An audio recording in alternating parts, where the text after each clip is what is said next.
आणि या केशवराव भोसले नाट्यगृहाच्या या सगळ्या परिसराचं स्वरूपच या कमानीमुळे बदलून गेलं.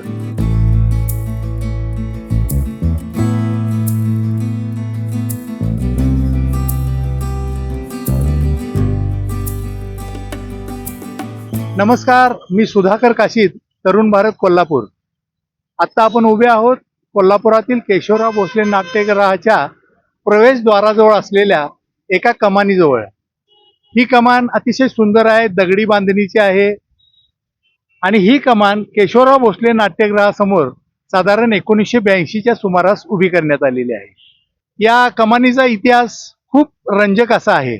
तसं म्हटलं तर ही कमान आणि केशवराव भोसले नाट्यगृहाचा तसा काही संबंध नाही, पण एक अशी घटना घडली की कोल्हापुरात आता जिथं शिवाजी मार्केट उभं आहे तिथे कर्नल फेरिस मार्केट होते.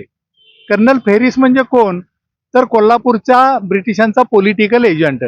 त्याने त्याच्या 1878 ते 1882 या कालावधीत कोल्हापुरात खूप चांगली सेवा दिली, म्हणून त्याच्या कर्तृत्वाची स्मृती म्हणून ही कमान कोल्हापुरात आताच्या शिवाजी मार्केटच्या पूर्वी असलेल्या फेरिस मार्केटच्या ठिकाणी ही कमान उभी करण्यात आली आणि त्याच्या कर्तृत्वाचा सन्मान करण्यात आला. ही कमान तिथे साधारण 1980 पर्यंत होती.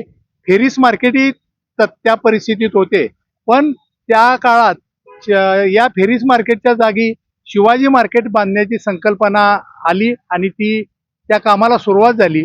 त्यावेळी ही कमान काढण्यात आली आणि केशवराव भोसले नाट्यगृहाच्या जुन्या धाटणीच्या या बांधकामाला अनुरूप झाल्यामुळं या ठिकाणी ही कमान बसवण्यात आली आणि या केशवराव भोसले नाट्यगृहाच्या या सगळ्या परिसराचं स्वरूपच या कमानीमुळे बदलून गेलं.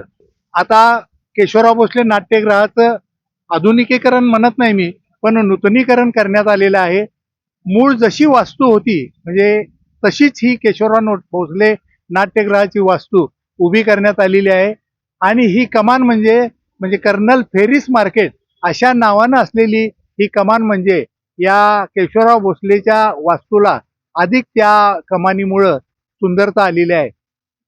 म्हणजे या निमित्तानं केशवराव भोसलेंचं नाव पुन्हा गाजत आहे, घेतलं जात आहे, जुन्या स्मृतींना उजाळा येत आहे. त्याच पद्धतीनं या कमानीमुळं कर्नल फेरिस या तत्कालीन पॉलिटिकल अधिकाऱ्याचं, ब्रिटिश पॉलिटिकल अधिकाऱ्याचं नावही चर्चेत आलेलं आहे. हे मनोगत मी एवढ्यासाठीच सांगत आलो की कशाची संबंध जडतो आणि कोणत्या माणसाचा कोणत्या काळी असा जुन्या त्याच्या कर्तृत्वाचा सन्मान होतो, त्याचं उदाहरण म्हणजे ही कमान आहे. आणि या कमानीचं वैशिष्ट्य असं की या कमानीवर दोन्ही बाजूला ज्या ही नक्षीदार आकृती आहे ती कीर्तिमुखाची आकृती आहे. कीर्तिमुख म्हणजे एखाद्याच्या सन्मानार्थच हे कीर्तिमुख त्या ठिकाणी तयार केलं जातं आणि त्याच्या शेजारी या दोन जे हत्तीच्या सोंडेत या दोन ज्या नर्तिका आहेत हे देखील तत्कालीन दगडात जी काही कलाकुसर केली जाते त्याचं हे उदाहरण आहे.